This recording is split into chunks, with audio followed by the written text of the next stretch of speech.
Behind the Curtain with Jack Burkman. Welcome to another edition of Behind the Curtain. You know, I'm not a reporter. I'm not even a talk show host. I'm a lobbyist. I'm out parties, galas, events, meetings. I'm out meeting people and getting you the information that you can't get anywhere else, but you get it here on Behind the Curtain, and you get it hot off the presses each and every week, and faster than that sometimes if you go to our Facebook page and see it on Facebook Live and on the website. What a show. We've got all this information about new black businesses in the country. Wait till you hear how strong African-American support is for President Trump. Then we'll be talking all things Manafort and Cohen, all the legal angles, the political angles related to that. And finally, election 2018. Don't miss it. Well, first up, one of America's best and brightest political analysts, Radio America News Director Greg Corombos joins us, also host of 3 Martini Lunch. Greg, welcome. Thank you, Jack. Good to be back. Well, I want to ask you, what do you make? Okay, so Manafort and Cohen, what do you make of the politics of all this? So Manafort now has been convicted on 10 counts. Manafort convicted on 10 counts. Cohen has now pled guilty. What do you see as the overall political impact on President Trump of all this? Interesting question. For the Manafort conviction on 8 out of the 18 counts. 8. Yeah, the 10 hung jury there. That in and of itself is not directly related to Trump. It's about his business dealings in the Ukraine and so forth long before he ever became the Trump campaign chairman. You might want to question Trump's judgment knowing that Manafort had a little bit of a dicey reputation coming in. I think cumulatively it could have an impact in the minds of some people, especially when you think of the plea deals reached by Mr. Flynn and Rick Gates, of course, and some of these other figures that have come along, George Papadopoulos. So it might not just be one, but the cumulative effect. Michael Cohen's the bigger question here because not only has he pled guilty and flipped, but he's implicating Trump in a federal crime, which is to say that President Trump conspired with him to break campaign finance laws with the express intent of helping his campaign. Trump and many different legal folks are disputing whether that's actually a crime, to use your money to reimburse someone else's private money to pay off someone since it didn't directly come from the campaign. I'm not a lawyer and I can't get to that point, but clearly there's more to come here. It's worth pointing out that Cohen's attorney is Lanny Davis, a longtime Democratic operative, very close to the Clintons. And one of the things that he's been saying later in the week is that he thinks he has evidence pointing to Trump being in a conspiracy to hack the emails from Lanny, the DNC. Our friend Lanny might say a lot of things to a lot of people. That's what makes him Lanny. But let me ask you this. It's a good segue in that, and not to get too deep into the legal here, but before we leave this, what evidence do we know or do we think that Cohen might have? Has he taped conversations with Trump specifically about this money? I mean, we've heard some of this, but what do we know about evidence that might exist? We don't know anything specific. As far as I know, we have Cohen's word, basically, that he and Trump worked on these payments that allegedly broke campaign finance law.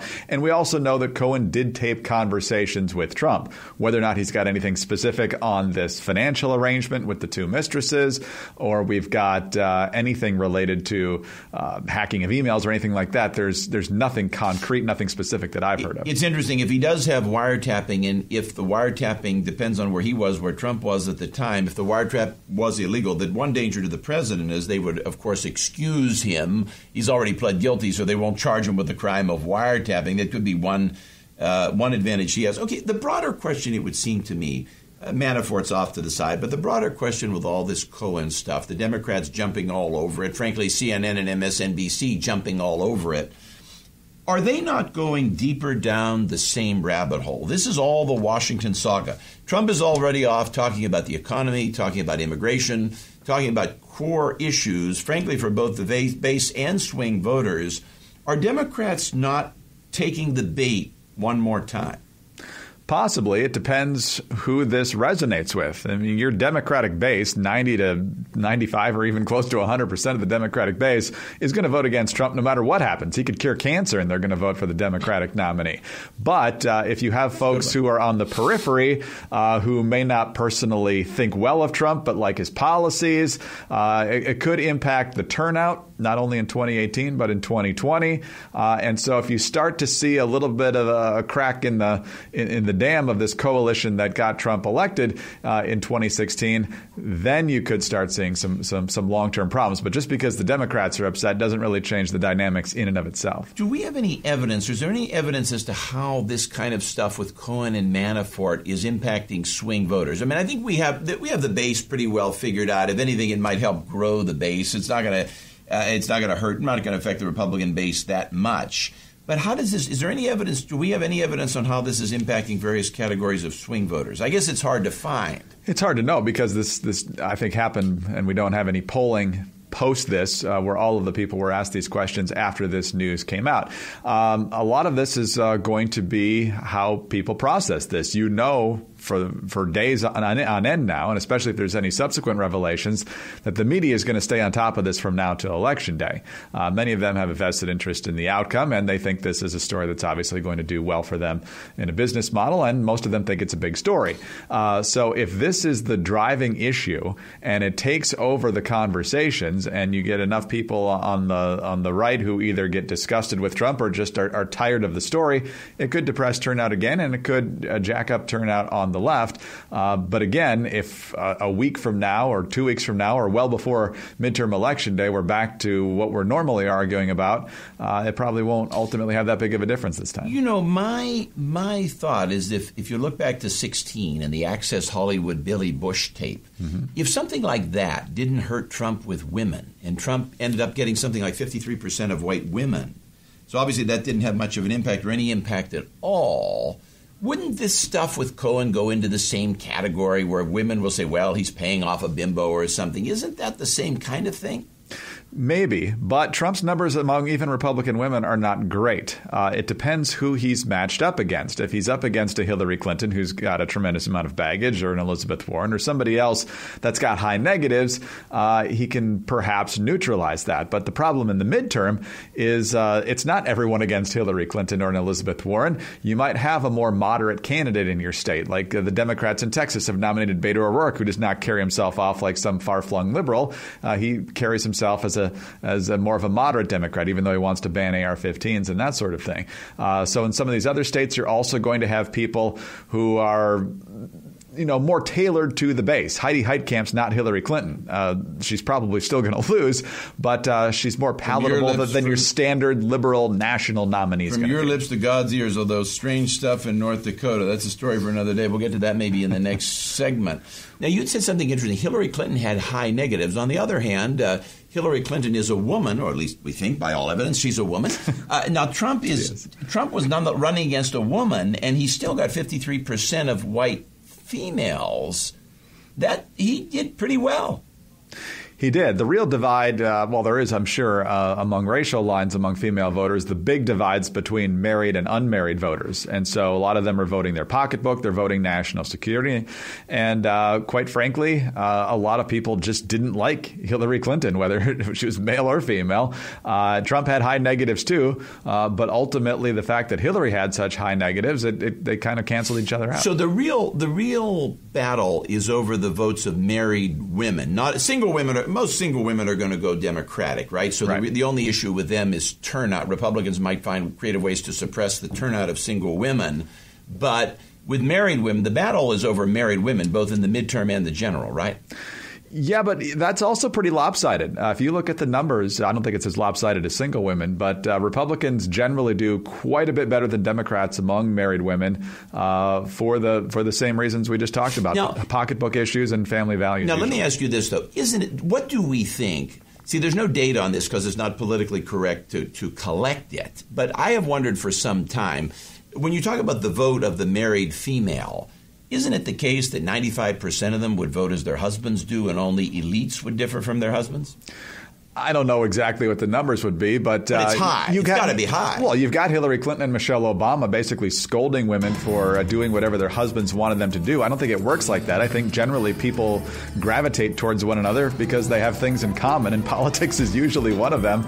I don't think they got a list of people from their husbands to vote for. They paid attention, and generally they and their husbands agree when they talk about various things. So I don't think it's anything nefarious. Greg Corombos, hold on. We'll be back with Greg. More of Election 2018. Stay tuned.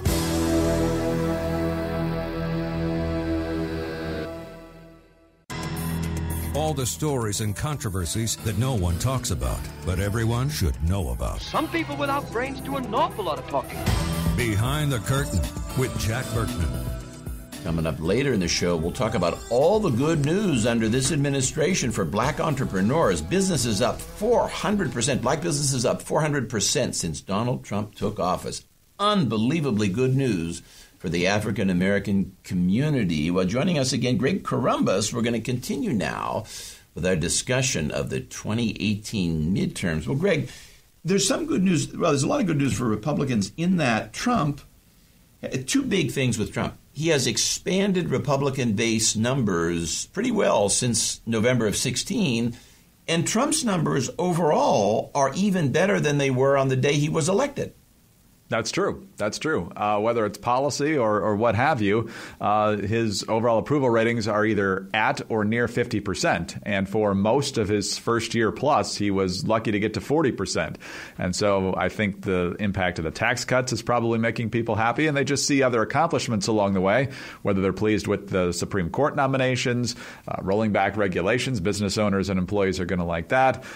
Steps on foreign policy, moving the embassy to Jerusalem and Israel, or getting out of the Iran deal and the climate change deal. These are things he promised to do, things that folks weren't quite sure would actually happen. There was some hemming and hawing over the last several months, and ultimately he got them done. So that's why he's got better numbers than he had a year ago, even though he remains obviously a pretty polarizing figure out there. And so right now, he's not too much of a drag. Right around 50% is kind of where you want your president to be, if at the least. And right now, he's right there. 16 was really a strange election in that you had the Republican Trump, I think 303, broke 300 electoral votes with pretty bad numbers overall on Election Day. Maybe Right. the strangest race in history. It's pretty strange. You basically had, like we said in the last segment, two nominees who were extraordinarily unpopular. Their negative ratings were pushing 60%, and in some polls last year, they got north of 60%. So ultimately, it ended up being a matter of who you really didn't want to be president. And in the states that mattered, more people really didn't want Hillary Clinton to be president. All right, let's plunge in now to the 2018 midterms. I always value your predictions. Tell me where your mind is overall now on this. I think most of the prognosticators probably have it right on the House side that the Democrats have at least a slight advantage to take the majority. On the Senate side, the numbers are still so good for Republicans, it would really have to be a bad night for them, for Democrats to gain the majority. I think they're going to struggle perhaps in Nevada and Arizona. If they were to lose both of those and not pick up any others, the Democrats would get the majority. But like we said previously, North Dakota is looking pretty good for Republicans right now. They've got a decent shot in Montana, maybe Indiana, West Virginia. They certainly have a good shot in Missouri, where Claire McCaskill's in a dead heat with the Republican nominee Josh Hawley there. And as long as they can play solid defense in places like Texas and Tennessee, they're going to be fine. I'm worried about Missouri. Missouri's a funny state. It's one of those states where we always pronounce the Democratic Party dead, and they always seem to be alive. It's like you cut the head off and it regenerates a head or something. And I'm worried about the governor having resigned and all the scandal there. Mm-hmm. How much of that rubs off, I don't know. I don't follow Missouri all that closely. I'm worried about Missouri. I'm also worried about Tennessee. Are you worried about Marsha Blackburn? A little bit worried about both. I'll tell you why Missouri is probably closer than it should be. You know, Claire McCaskill is kind of like a cat. She got reelected in 2012 when she was way down after the Todd Aiken comments about abortion. What's happening now that helps her out is there is a right to work initiative on the ballot that's going to get all the organized labor people out. It's extremely unpopular in Missouri right now. It's down by double digits in the polls. And if that's going to drive a lot of people to the polls to protect unions, you got to think most of those people are going to show up to vote for Claire McCaskill. Over in Tennessee, a couple factors going on. First of all, the Democrats have nominated Phil Bredesen. He was a two-term governor, a popular governor, pretty conservative for a Democrat, resisted pushes for tax increases. He's come out recently and said national Democrats are absurd for suggesting the abolition of ICE. So he's clearly presenting himself as a different kind of Democrat.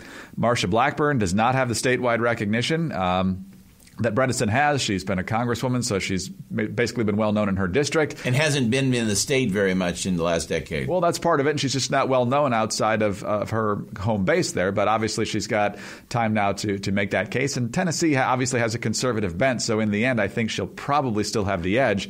One thing that's still working against her, though, is the tariffs. The tariffs are deeply unpopular because they're seen to be job killers in some of these major auto plants and so forth if things don't change on that front soon. So a few different working factors. We can make Blackburn win. I guess the question is how much national money has to be wasted in Tennessee. The problem is an awful lot because that wasn't a state where we expected to expend national resources. Right. I mean, you can always throw the lever and make her win, but the problem is then it's going to cost us two others. That's just why I'm a bit worried about it all. Okay, so let's go to the House. Now you say, I always ask you this question, if you had to bet the life of your firstborn, how would you bet? Would you bet with most of the prognosticators that the Democrats are going to come out a few seats ahead? Well, my firstborn's way more important than the House majority. Well, we know that, but if you had to bet.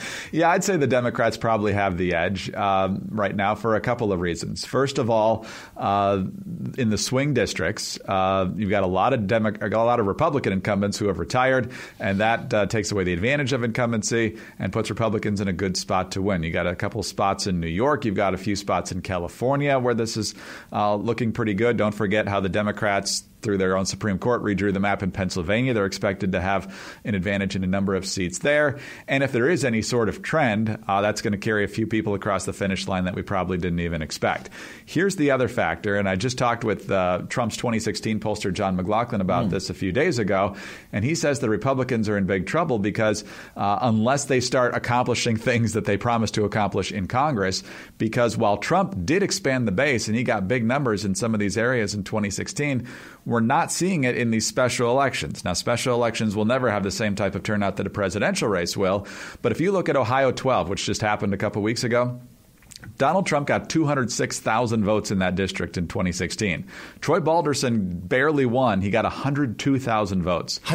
Difference of 100,000 votes. Yeah, he got less than half the votes that Trump got.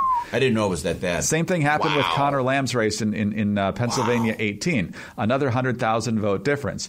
Now, if they pass an immigration bill, God, if they can do something on some other issues, healthcare, I doubt that they'll even try to touch that just before the election with a specific bill that the Democrats can demonize. But exactly. And this is the same problem Obama had in 2010 and 2014. When he's not on the ballot, a lot of people that like him simply don't show up. And so far in these special elections, Alabama Senate as well, it's turned out the same for Trump. I guess Obama, that was that way with the African-American turnout. They were counting on numbers being, they knew it would be suppressed and depressed in the off year, but the Democrats had no idea how low it would go. And that's a big part of why Republicans won then. Yeah, exactly. And both of them obviously think highly of themselves. I remember Barack Obama in 2010 when their numbers were looking terrible saying, don't worry about it, you've got me. And President Trump, of course, is planning to spend a lot of time on the campaign trail as well. And we'll see how much his active presence matters in some of these tight races. Now, the economy, final question here.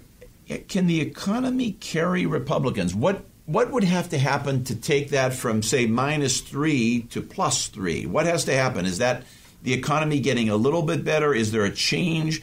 Is there a variable between Labor Day and Election Day? A lot of things can happen.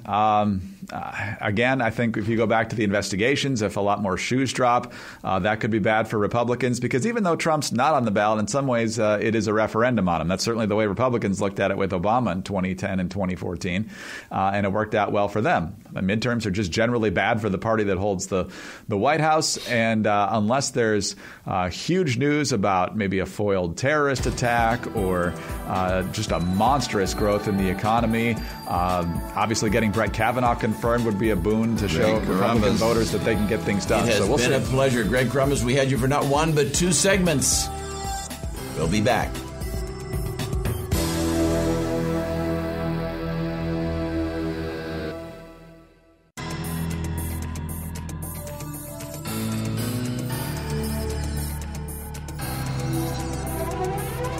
This is a universe where everything is depicted as a Washington Post political cartoon. Behind the Curtain with Jack Berkman. Welcome back. Remember, if you want to take it behind the curtain, you call us 703-795-5364, 703-795-5364. Operators are standing by 7 a.m. to 7 p.m. Monday through Friday, 10 a.m. to 5 p.m. on Saturday, all times, Eastern Standard Time. Same number. And also email jackberkman2016 at jackberkman2016 @gmail. If you know anything about the Seth Rich murder mystery, we will never quit on the Rich family, the city of Washington, and this country. We will solve the murder of Seth, and more coming very soon. Joining us now, Jim Antle, frequent contributor to this show and star reporter for the Washington Examiner. Jim, welcome back. Hey, how are you? Well, we're talking on segment 3 here about the masterful way in which Trump uses immigration. And he does what he always does. He pivots, he changes the subject, and now we seem to be back to that 16 campaign just in time for the 18 campaign. You might remember in 16 he effectively used the Nixon, what I call the Nixon 68 law and order campaign. Now he's focused on murders caused by illegal aliens. What say you? Right. I think what he's definitely trying to do is depict the Democrats as being weak on immigration and weak on law and order and crime more generally. And through those issues, he hopes to rally the Republican base to show up at the polls in November. I mean, midterm elections really do depend a lot on whose base voters are engaged and energized and willing to turn out.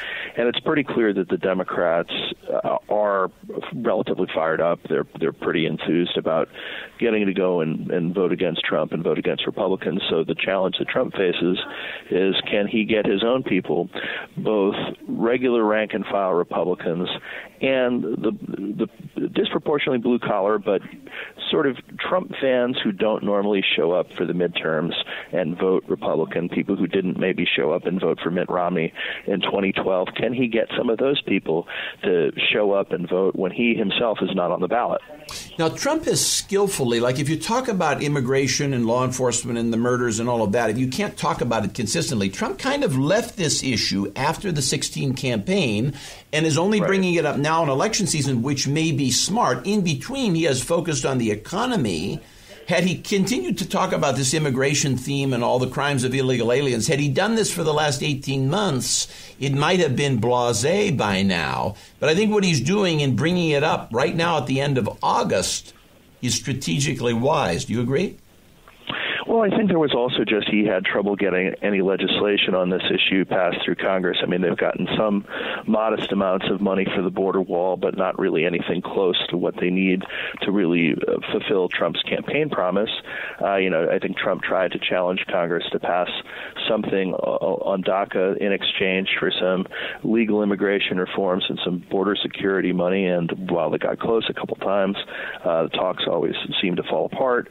And so there are a number of immigration-related issues where, he did some things through executive action, and even just Trump's reputation had an initial impact on illegal entries. But, I think he's bringing it up now, both because it's a campaign issue that motivates his base, and I think also you're seeing Democrats, going to the other extreme on the issue when they're talking about things like abolishing ICE, and really seeming as if they don't support necessarily any kind of effective interior enforcement of immigration laws, maybe using immigration laws occasionally to get somebody out of the country who's guilty of other things, but they don't really seem to want to enforce those laws in the interior per se, and Trump is highlighting that at this point. So it's interesting. The other advantage of this issue is it kind of draws attention away from Trump's failure to fund the wall, which you point out. Right. That's a potential liability with his base, but he shifts the focus to this, so it kind of serves the dual purpose. Going back to the wall for a minute on immigration, do you think that Trump will fight over the wall with the budget bill this fall? How intense a fight do you think we'll see? I definitely think he's going to fight. I think he's running out of opportunities to really fund it, assuming that the midterms go, more or less well for the Democrats. It's going to be tough for him to have a better shot at funding it, in the first term at least, assuming that there's a second, if he doesn't get it done while he's got the House still. So I think there's going to be some degree of fight. The question is, will he listen to people both on Capitol Hill and inside the White House who are going to tell him is it wise a government shutdown will be really bad? No, why? The election. Are you sure about that? Are you sure about that? Maybe that's exactly what he needs, particularly if we think the election is going against Republicans? Well, I'm not necessarily sure how it would play, but I know that that's the advice that he's going to get, is that it would play badly. And in many cases, these shutdowns have been blamed on Republicans. Earlier this year, I think they won some shutdown fights over immigration, so that might embolden Trump to try it. You had these red state Democrats in the Senate kind of back down then, and maybe they'd back down this time. It's a hard one. In the age of thinking about Ryan and Obama and Boehner and Obama, I mean, of course, we Republicans lost all of the shutdown showdowns, but I'm not sure how it would play now. I'm just thinking about how this goes. It might go differently. I mean, I guess we lose swing voters. We would lose some swing voters, but we might pick up an awful lot of base voters from doing something like that, which we couldn't before because we really didn't have a leader. With Ryan and Boehner at the head of the party, you really couldn't pick up many base voters because there wasn't any excitement. So with a shutdown, all you did was essentially lose swing voters, right? But now, is it different? Right. Yeah, I mean, there's that certainly, you did lose the swing voters. There's also the fact that the media coverage would be so unrelentingly hostile in the event that something like that happened. And I think, the wild card here is that Trump has been more effective in pushing back at some of that, at least with the base, than prior Republican leaders have been. So that might be something that alters the picture a little bit. Media coverage has reached the point where it already is unrelentingly hostile and never stopping, right? It's in the middle of August, and it's still unrelentingly hostile with Cohen and Manafort, and obviously that will continue after Labor Day. I mean, maybe Trump has just completely written off. Maybe the White House has written off the establishment media and doesn't even try to influence that cycle anymore. Well, they may not try to influence the cycle, but they certainly try to use it to their advantage. So they definitely want to counterpunch when they see particular stories circulating, like the person who is detained by ICE, who the initial viral stories were about how he was taking his pregnant wife to the hospital. Later came out that he was wanted for murder in Mexico. So a lot of Trump allies really highlighted that fact.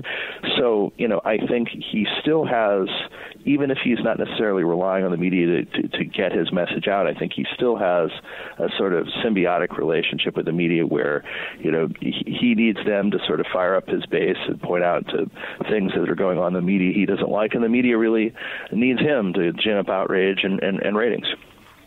Let me ask you this. It would seem to me on the immigration issue, the president, about a couple minutes remaining in this segment, the president has the numbers on his side. I'm looking at numbers since 2001, since 9/11, 63,000 American citizens have been killed by illegal aliens. That's essentially 8-1 because illegal aliens only make up about 3% of the population. They disproportionately do a lot more killing by anyone's numbers. It would seem to me the numbers are on the president's side. Well, and Trump has done more to highlight the victims of illegal immigrant crime than I think any major Republican leader has ever done. I think, you have one side, the Democrats and some of the John McCain wing of the party that really emphasize immigrant success stories, the high school valedictorian and the store owner and the entrepreneur, and those, are all true and fair enough. Trump has pointed to some of the negative, the cost side of the ledger, to a far greater degree than I think we've ever seen in recent years. Jim Antle, Washington Examiner, talking all about immigration. Jim, if we're real lucky, we'll be able to have you back again. Thanks so much. Well, coming up next, our friend Democratic pollster Pat Caddell joins us to talk all about the success of black entrepreneurs in the age of Trump. Wait till you hear about all the success for African Americans. Stay tuned. Hey guys, I'm right here in the Behind the Curtain studio. I want to talk to you about MyPillow. I had trouble sleeping for so many years, for 30 years, until I met my friends at MyPillow. These pillows are made with 100% cotton. They're machine washable and dryable. Best of all, they're made in the USA and backed by a 10-year warranty. Right now, you can get the MyPillow 4-pack and enjoy 50% off. 50% off. That's 2 premium pillows and 2 Go Anywhere pillows. You heard that right, for 50% off. But you have to act fast, and you have to act now to get yours and enjoy 4 MyPillows for a night's rest. How do you do it? You visit MyPillow.com, or you call 1-800-923-8919, 1-800-923-8919, and use promo code Berkman. All the stories and controversies that no one talks about, but everyone should know about. Why don't you get a toupee with some brains in it? Behind the Curtain with Jack Berkman. Welcome back. Remember, if you want to take it behind the curtain, you call us, 703-795-5364. Emails, jackberkman2016 at Gmail, jackberkman2016 at Gmail. Same number, same email. If you know anything about the Seth Rich murder mystery, we will never quit on the Rich family or the city of Washington. Joining us now for segment 4, Pat Caddell, the famed Democratic strategist and architect of Jimmy Carter's 1976 election victory. Pat was only 6 at the time, so he did it as a very young man. Pat, welcome. Well, we're glad to be with you.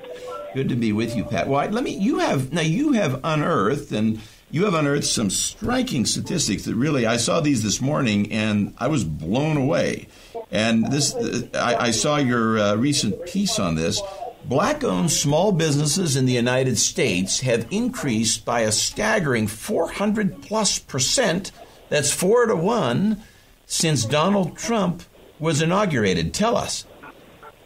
Yeah, well, I mean, I'm just looking at the study. It's amazing. In the minority communities, the growth of entrepreneurship, particularly in small businesses, which is the business of America, are going like gangbusters.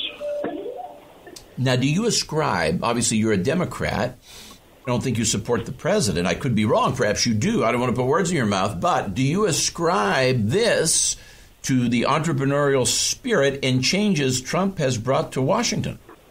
Well, I think the economy is moving positively. There's no doubt about it. I think people have benefited, and they have seen the... You sound like you're buying a latte. No, I'm not. I'm trying to get out of this bank, which is impossible. It is just the most... Anyway, look, the thing is that you've had this burst of entrepreneurship in the minority communities, because after all, remember, the black unemployment and Hispanic unemployment are at historic lows. And do you give the credit for this to President Trump? Well, I'm saying he has a right to take credit for it. If the economy's doing better on his watch, then presidents always either get whether fair or not, usually get the credit and the blame. So he's going to get some real credit. And you see this in the polls that are showing that there was an NAACP poll, saw Rasmussen last week, his increase in his ratings with minorities is quite stunning. It's like doubled in a year. Now, the story, as you point out, stunning is the word. This gets even more astonishing. Looking at this Rasmussen poll you're referring to, black support of Trump has hit 36%, an all-time high for any Republican anywhere, including African-American Republicans. I mean, this is off the charts. Do you remember anything even close? No, not at all. And I think that is... now whether it reflects politically or not is another question, but it's certainly his approval and his approval in the economy. People can attack it all they want or be shocked by it, but they cannot deny it. There's feelings that, there is a translation of the economic numbers. Now, the Democratic Party can withstand a lot of shocks, and it has over the years. But you must admit, the one thing it cannot withstand is a situation where Republicans would say start winning 30 to 50% of the black votes. If that were to occur... That's not going to happen right away because the Republican Party has such a bad image generally. But here's the important point. If it creates cross-pressuring on voters who are, might not turn out then because they're cross-pressured by their happiness with their situation, and then they're generally Democrats, that'll hurt the Democrats almost as much as defection. See, I've worked, years ago I worked for a woman, you may remember Elsie Hillman, a Republican in Pittsburgh. I'm from Allegheny County. I worked for Elsie Hillman in Republican politics up there. You may have dealt with them over the years. And one of the things I did as a teenager was try to recruit blacks into the Republican Party in Allegheny County. It was difficult, but we were encouraged by, it was very difficult, and we didn't succeed.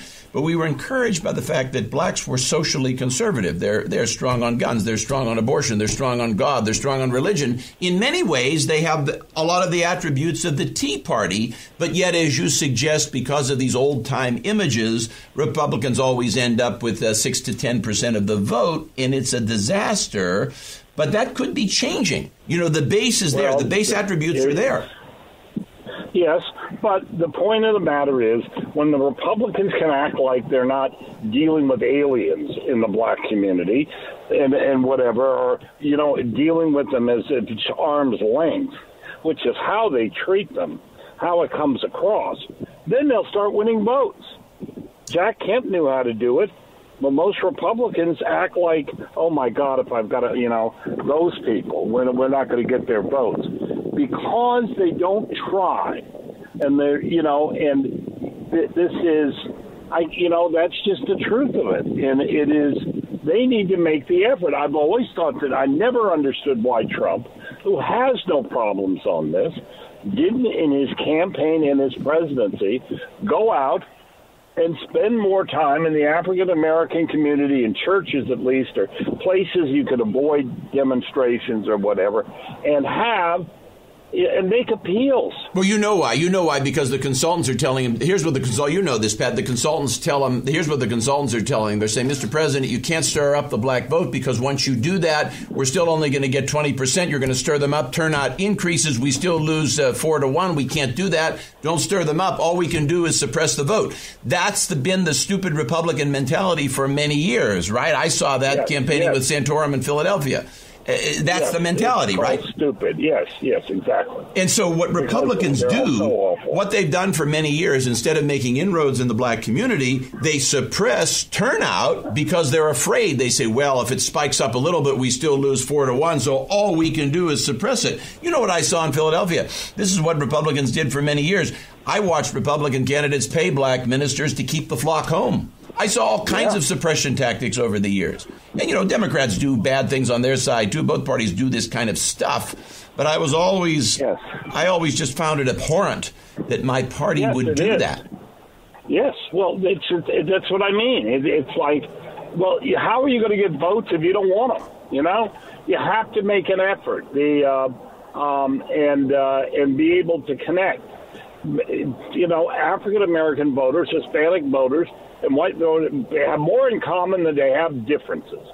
So, and you should be able to respect that and speak to it. But you can't just show up at the last minute and do it. It's something they've got to be important constituents.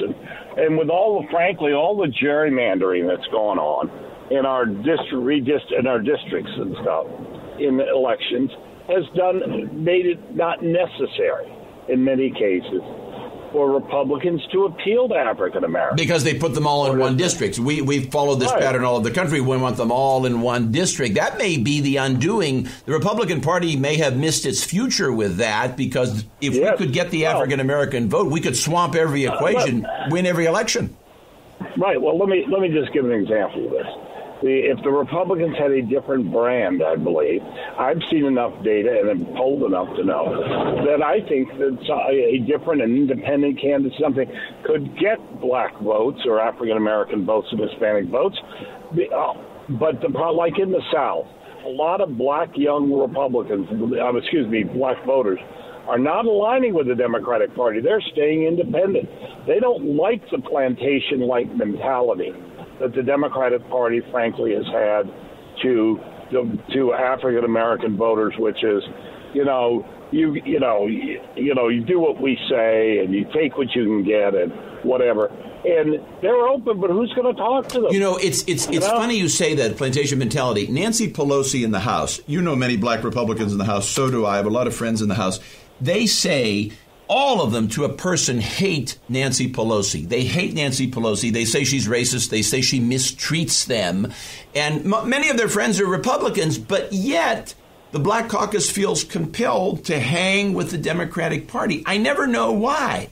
They hang with the party mistreats them. Because the party is willing to buy off leaders of interest groups. That is why they have to do it. They don't bother with the voters. They buy the interest groups. They think they can do that. Give us an example of that. Give our viewers an example. Well, I mean, an example would be, they'll, for instance, support on, they'll go and deal with the local officials, party officials, and they keep everybody in line because they provide them money and resources, and their job is to make sure that they keep the vote in line. I get it. I get it. So I never really thought of this. If you're a Black Caucus member, you really can't raise that much money, and you're dependent on the Democratic leadership to feed you, and therefore you stay in line. That's right, and that's how it's done in the Congress, behind closed doors in both parties.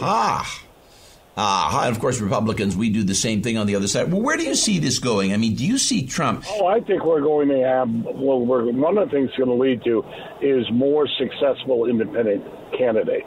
A grassroots revolt here. We've had one revolt, and it's not going to go away. It will just take some time because both parties have so polarized things that it's hard to be heard. But that's one thing that's going to happen. The other thing is, if Trump goes back to his themes, and he's got some problems here now, because of problems in his own administration. Pat Caddell, I wish we could do more. Pat, we're going to do this again. Thanks, Pat Caddell, the famed Democratic strategist. Remember, if you want to take it behind the curtain, if you have an issue you need to bring to Congress and your local press won't deal with it, you take it to behind the curtain. You call us 703-795-5364, 703-795-5364. Taking your emails, jackberkman2016 at Gmail, jackberkman2016 at Gmail. Same number, same email. If you know anything about the Seth Rich murder mystery, remember, even when we're not on the air, you can hear us, see us, and read all about us at jackberkmanradio.com. And, of course, always at radioamerica.com. Thanks. We'll see you next week.